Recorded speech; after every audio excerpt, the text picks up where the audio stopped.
Hey everyone! So today I'm going to be doing a video on how you should prepare for your exams. So what are the steps you can do to actually achieve the best grade possible, okay? And this is where it all started. I used to have a student that would have 100% in every single exam he would take in my subject. And this was over a year, so it was not just a couple of exams. And one day I asked him, because I knew that, one thing is what the teacher does in class, and of course that does make a difference on how well you do in the exams. But for one student to always have 100%, there must have been something else, right? So I went to him and I said, you know what, just what you do, let's all discuss in a class. So this is what he told me, okay? First, make sure you understand the topic well before trying the past papers. This is obvious, and I actually ask my students to do as homework, like to take all notes, and I want them to have all the notes done, all the notes ready in chapters, to make sure that they have a place where they can go back and then look at the things that they should have learned or the things that they are more important. So taking notes is very, very important, okay? And check on another video which is about why is it better to do handwritten notes than just typing in stuff. Handwritten notes are much more valuable than actually typing in stuff, okay?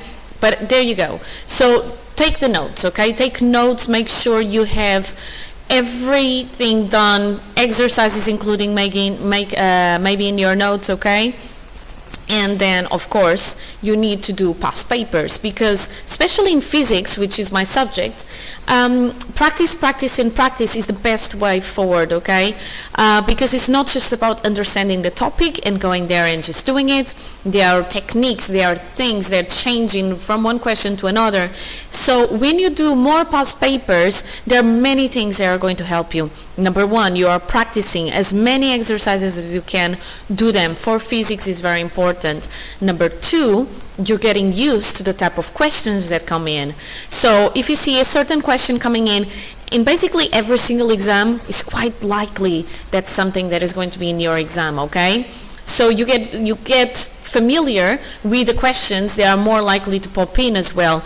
And you should be ready for everything, but at least that one, as soon as you see it in an exam, you're like, I know you and I know how I'm going to reply or answer, to this question. Because you also should look at the mark schemes. And then when you look at the mark schemes, you will see the type of language, the type of keywords, the way that they want you to have the answer down. For example, something that I tell my classes over and over again, if a question is a 3-mark question, you need to somehow give your answer in at least 3 different steps that explain or describe in detail whatever answer you need to give. If it's a calculation, you need to write the formula, you need to substitute the values into the formula, you need to rearrange the formula, get the answer down, get the units down, and all of these things are going to contribute for your mark. Even if your final result is wrong, you get marks from your thinking, so you need to show every single thing you're doing when you're writing your exam, okay? Also, when you're going over the past papers, respect the exam's time. Do not do a 1-hour paper in 1.5 hours. You want to feel the time pressure. One thing is to do one exercise without time pressure, and the other one is doing it and you're like, I need to get all of this exam right in 20 minutes because I have 20 minutes left. And this actually prepares you and your brain to start dealing with the time pressure, because you may be very good doing the questions on your own and without time pressure, but when the time pressure kicks in, it's going to have an effect on your anxiety, it's going to have an effect on your brain, okay? When you look at the mark scheme, write down any specific words or things that the examiners want in the answer. Mark schemes, and I'm talking more specifically about AQA mark schemes. If there is a word that you definitely need to say, that word will be underlined. And there is no way you get the marks if you didn't write that words, okay? Other things are, for example, in brackets, that is not so much necessary to get the answer right. But look at the type of language. What are the keywords? How is the explanation? okay? And write this down, okay? Or underline, do something, okay? Read the exam reports. The exam reports are online. Why is this important? Because it tells you nationally how other students did in that question. It tells you what were the common misconceptions, what were the common mistakes. And this is going to make you to be more aware of those mistakes and therefore less likely to do them in your own exam. Write down on a separate piece of paper, or as I say to my students, at the back of the book, all the mistakes that you have made. Every single one. You write, I wrote it instead of the keywords. Therefore, my answer was not clear enough. I forgot the units. I didn't rearrange. I forgot the number of significant figures, or I got it wrong. Write those things down. And if you want not to put it in a paper, make it in flashcards, okay? Because flashcards are a great way as well to revise. And the reason why you should do that is because in one place only you can easily access the things that you as a student and an individual are more likely to do and get wrong in exams. So you're looking not just what people normally get wrong nationally, but you're also looking, what are my faults? What do I need to improve on?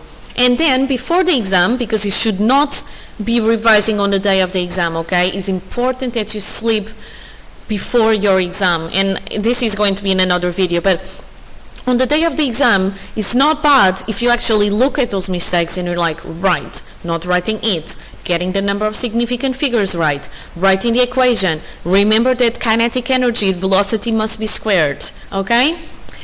Repeat every past paper. Doing it once is not going to give you the best grade. You actually, even though that you believe I did this before and it's not going to be useful, no, repeat every single past paper until you score at least 95%, okay?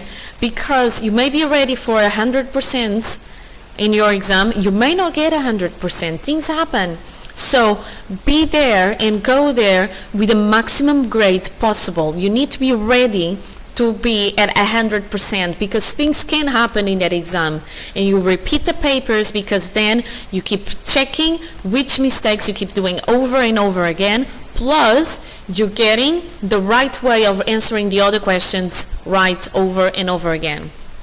And if you want to know the timings when you should be doing this, well, you need to know everything else in advance, right? So, you know, it's not useful to do past papers if you don't know the content well. So you must know the content well.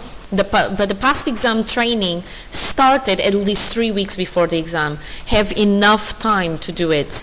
And this is about organization. This is about you making up the time. Because if you're letting things for the next day, your anxiety levels are going to be higher and then you're not going to be as productive, okay? So here it is. This is going to be on my playlist of exam skills or something alike. So look at the other videos as well because this is going to help you. And there you go. How can you prepare in such a way that you are ready to get 100% in this exam, okay? So up to my next video. Be happy and healthy. Bye!